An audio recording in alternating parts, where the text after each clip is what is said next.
Sabikui Bisco Volume 1 Review. Readers may already be familiar with the name Sabikui Biscoi, thanks to this anime adaptation currently airing.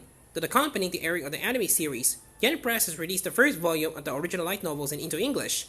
Does it deliver an interesting read? Let's find out. The story takes place in the futuristic Japan, where the country has been overcome by the rust wind.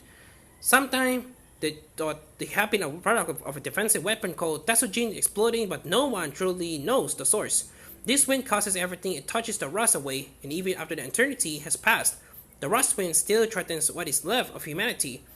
Many blame the rust wind and mushroom keepers such as our protagonist Bisco Akabushi, who is journeying in search for the rust eater. This mythical mushroom is said to be able to cure the rust, and Bisco wants it to cure his master father Vigor Achabi, who is slowly dying from the rust himself.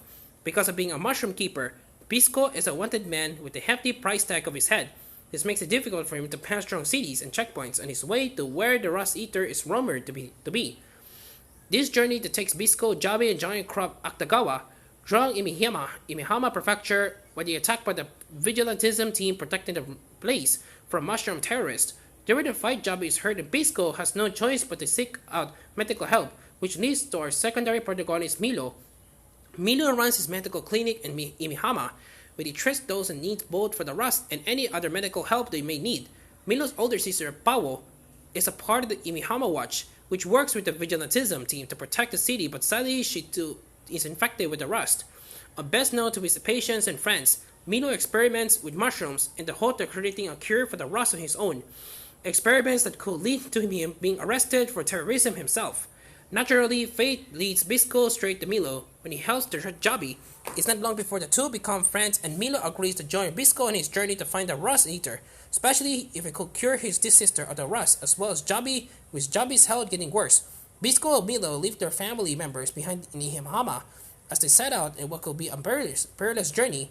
While the anime took 3 episodes to get to the point of Bisco and Milo leaving Imihama, in this light novel we're already there 60 pages in. The real meat of the story is in the search for the Rust Eater and the people and places to do seeing along the way. Of course, there's some urgency to their search as Jabi only has weeks left to leave before Rust claims to his life, so Bisco is frantic to find the cure. This being an ongoing series in 7 volumes, Bisco manages to conclude its initial storyline in his first book, with the premise changing considerably for Volume 2.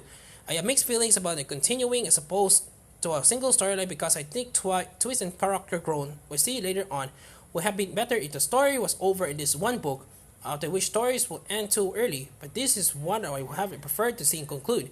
That said, you could comfortably treat it as a single installment and not buy more of it ongoing forward, since it ties in all its plot points off nicely at the end, which is surprising, as the afterword implies the series was always set to continue. Imagine the anime will also only follows this single book since it has such a suitable ending point. Another minor criticism I have is the writing. Now, don't that get me wrong. Author Shinji Kokobo has created a very interesting world for what appears to be the first published series. I appreciate how much that it has gone into not only the world building, but also the relationship between the general population and the mushroom keepers. This book has a lot of pack, but Kokobo manages to make everything fit without any sacrifices or missteps. My issue is that Sabikui Bisco doesn't feel like it should be a light novel.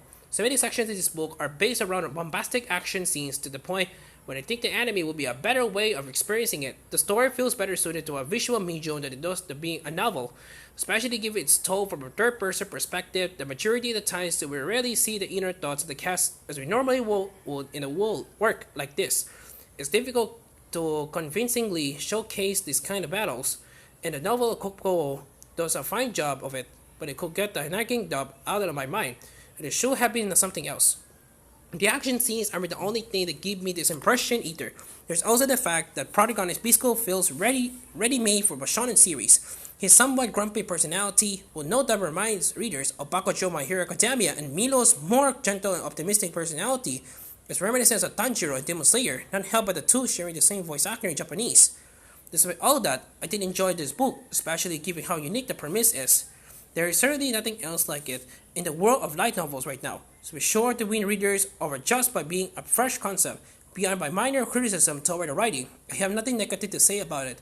Even the fact it's continuing is not something that ruins this book, it just models the future. As previously mentioned, Sabikui Bisco Volume 1 comes to the West thanks to Yen Press and has been translated by Jake Humphrey.